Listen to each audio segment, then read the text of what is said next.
Welcome to my recap with some live trades. I hope you enjoy the content. I didn't post a video yesterday just because I was tired and had stuff to do, but basically, I had a losing day, of course. I had a lot lately. So that just shows me what I've been doing is not working in this current market. So, like for example, this first trade here on Nvidia. Nvidia is on the far right here, right? So my thinking before this trade is I like the daily chart a lot, and I like the hourly. And but just above it, you can see the daily. So got this sort of flag, and then we're breaking, but it's a bit extended off the EMA, which is that gray line below it, around 215 or 16, whatever that is. So 215. So, anyways, I should not be taking trades near high day. Um, that's my problem. And if I do, like here, for example, Nvidia, I get in right there, fall for that little trap. Okay. I thought because we had a shakeout candle right there when it dropped down. It just kind of whipped down there, so that means we're buyers sitting there. So then, or probably. So we break that new high, so I get in there. 2 contracts on a Friday. 0 day till expiration, 225 calls. So we're in the money. We're at the money. So what happens? It freaking doesn't get anywhere. So what I could be doing, this is what I did in my paper trading like market replay DOS account. So I bought where I bought, and then I added on these dips.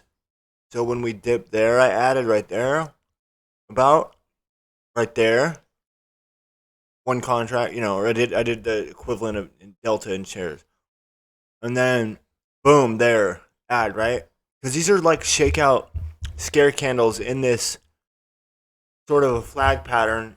That's a little bit extended to the downside. But a lot of the times what they'll do is what'll happen is they'll shake people out and then they'll rip.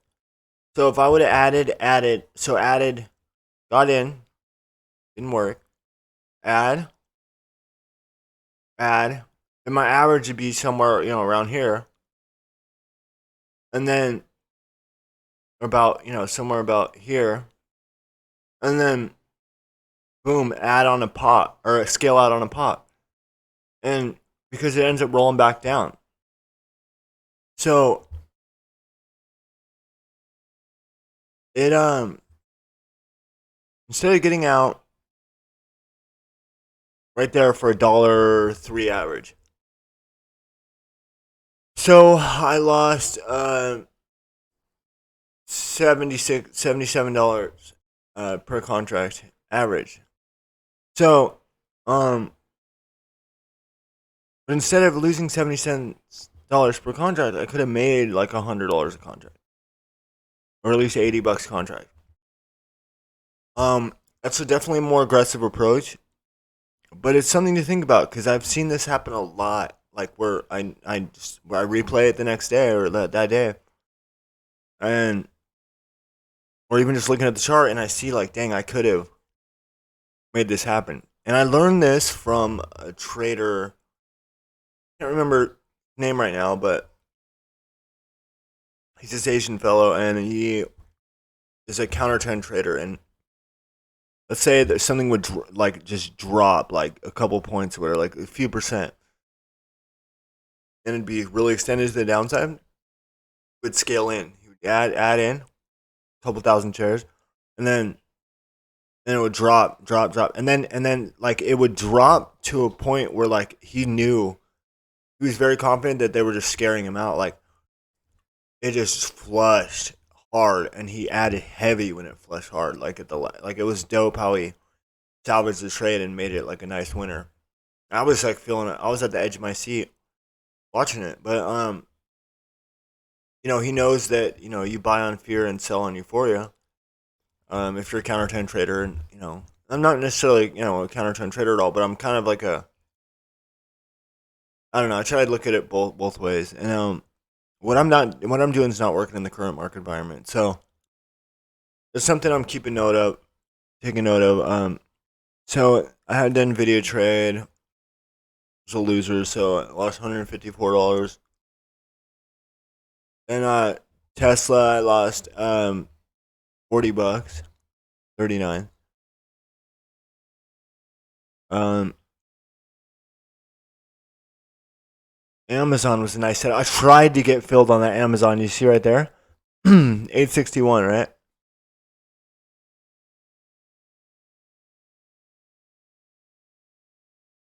Why in the heck did I try to get filled right there?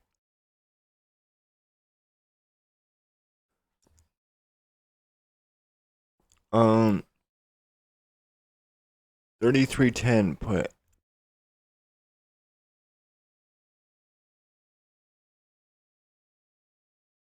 That was a chase entry. That would have sucked. um, so they scare right there, right? Boom, they squeeze it up, and so add put right there. So $5. Let's just see this example. Yeah, I could have got out like 580, 550, but I like that idea of when they shake out, when they squeeze, and then you get out or get in on that pop. So get out in at 420 on the bid right there, or 430, and sell it, $6, 550, whatever. I used to do that, not so much anymore. But anyways, this Tesla trade just one contract. I'm scared down to one contract, so I got a 226, 189, 230 to 3. So I had a winning trade here. This one was a loser here. Obviously, as you can see, it looked like it was flat good, but this is like in hindsight, looks like an obvious trap. Boom, flushes. Okay. This M pattern, but doesn't sell off. Then we have this ascending trend line, sort of a triangle here, and then so let's see where I get how this goes. So 231 contract is 710 call.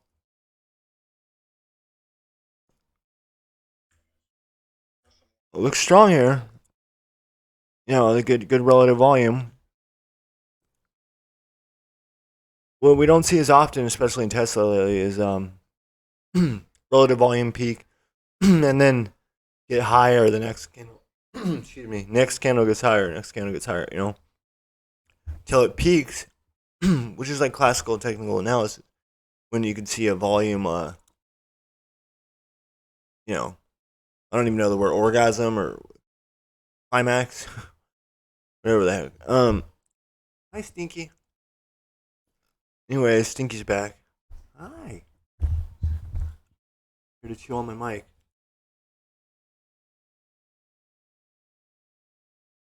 Um. So yeah, Tesla. I squeezes, so I stay in for the squeeze, high day squeeze. I get out on the new high day. So 230, so $72. Uh, so when it started, when I had that pullback, had that flag break, boom, could have been another entry. Would have got stuffed right there, but I held. I just started ripping. Tesla would have been nice. Um,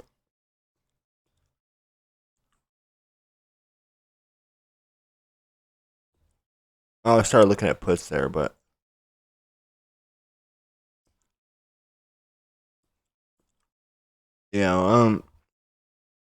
definitely could have got out in the fours, had I held, but that wasn't the plan. When I can size up, I can hold on to one, and I could have got almost $5 right there. But anyways, that's what it could have should have. So, thank you. So the next trade, is I had the Nvidia. I got in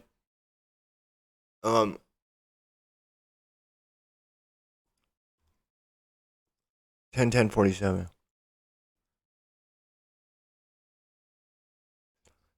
So Nvidia is right here. I'm in there with two contracts at 113. Playing this inverse head and shoulders. Break this trend line.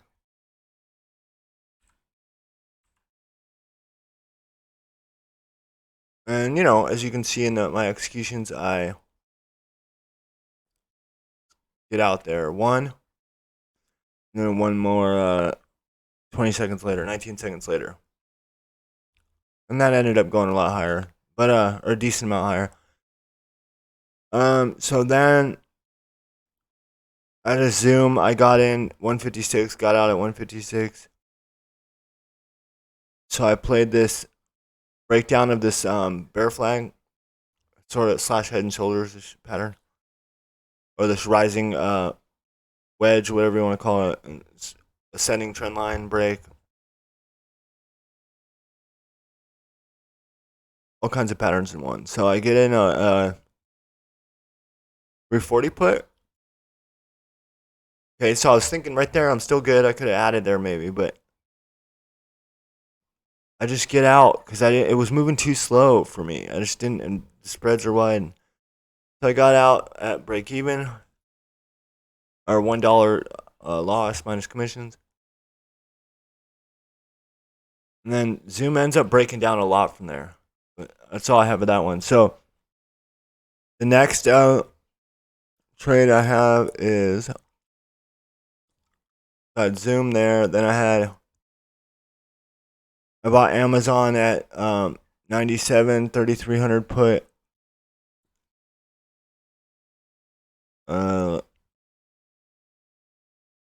Right there. Started to break down, you know, like it looked like it was gonna, but I get out there and it just rips. I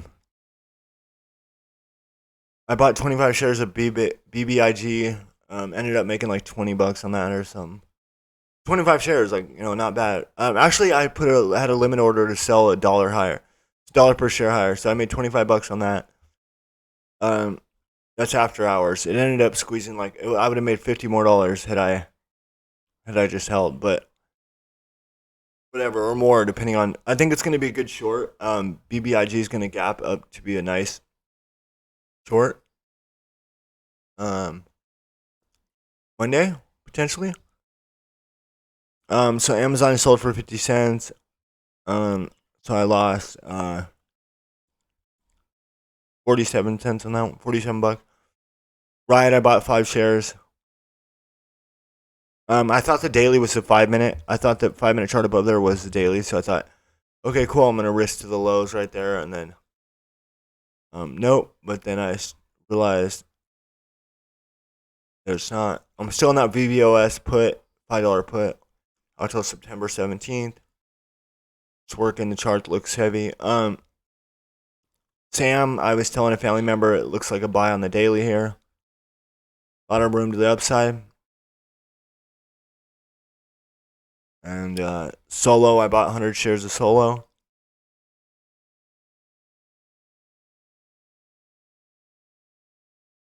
So as you can see on the left here, I bought it extended on the intraday, but if you look at the daily, above it, Solo's on the left where I usually have Tesla. It looks like it has a lot of room to the upside. So I bought 100 shares. And then that's it. So finish the day minus 150. But a little bit less because I mean, if you include my swings, which I have swings. I have AMC 3 shares. I'm up like $25 on that or something, $20 or $15, and I was up like 30, so it's definitely gone down a lot. But I think it, you know, make it a little relief balance, and then I'll sell. Boeing, I'm in 1 share. Baba, I added another share today, so I brought my average up, but I'm like negative about $8 on that one still. But BBIG made $25 on that one. TPNG, I'm down about $10.